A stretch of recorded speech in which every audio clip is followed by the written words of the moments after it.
आज हम आपके समक्ष आपके साथ कुछ ऐसी बातें करेंगे जिससे आपके जीवन में बहुत बदलाव आ सकता है। स्वार्थ और सांसारिक उपभोग के कारण हमारे समाज में उपभोगवादी प्रवृत्तियां बहुत अधिक प्रचलित हो गई हैं। व्यक्ति अपनी इच्छाओं को संतुष्ट करने के लिए अपने सगे संबंधियों, माता पिता, भाई बहन, दोस्तों से दूर हुए जा रहा है। आर्थिक समृद्धि और भौतिक सुख सुविधाओं की प्राप्ति को ही जीवन का सर्वोत्तम उद्देश्य समझने लगा है। परिणाम स्वरूप आत्ममुग्धता और आत्मकेंद्रितता बढ़ गई है और रिश्तों में दूरियां आ गई हैं। यह स्वार्थ जो स्वाभाविक रूप से मनुष्य के भीतर विद्यमान है, धीरे धीरे भावनात्मक और मानसिक स्तर पर कमजोर कर रही है। मनुष्य यह समझने में असफल है कि संबंधों की मूल्यवत्ता भौतिक सुख सुविधाओं से कहीं अधिक महत्वपूर्ण है। मनुष्य अपनी असीमित इच्छाओं के कारण भी दूषित हो चुका है। मनुष्य की आत्मकेंद्रित सोच उसे यह महसूस नहीं करने देती कि जीवन में कोई भी चीज़ अनंत नहीं होती। हर चीज़ का एक समय सीमित होता है।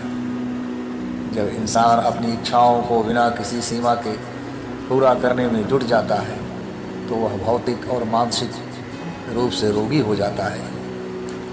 यह अनियमित भोग ही शरीर और मन दोनों को अत्यधिक तनावपूर्ण और कमज़ोर बना देता है। शरीर और मन के साथ जब अत्यधिक अनुशासनहीनता होती है तो शरीर शारीरिक रोगों का शिकार हो जाता है और मन मानसिक विकारों का।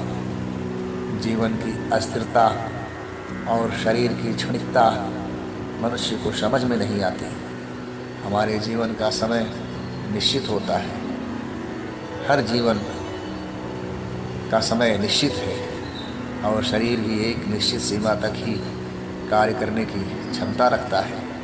जब व्यक्ति इस तथ्य को भूलकर असीमित भोग की तरफ बढ़ता है तो वह अपनी जीवन शक्ति और शारीरिक संसाधनों का दोहन करने लगता है। इससे शारीरिक और मानसिक विकार उत्पन्न हो जाते हैं। यह समय के साथ अनियंत्रित जीवन शैली के कारण ऐसा संभव हो पाता है जो व्यक्ति को दुख और क्लेश की ओर ले जाता है।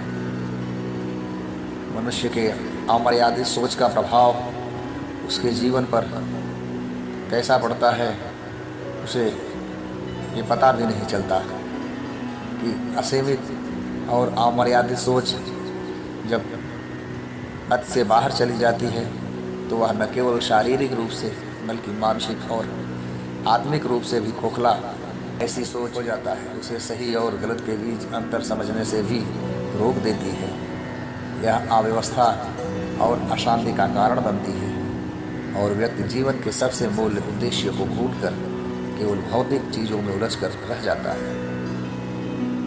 इसके समाधान और संतुलन के लिए समाज में और व्यक्ति में दोनों को समानांतर रूप से बराबर रूप से संतुलन बनाए रखना जरूरी है।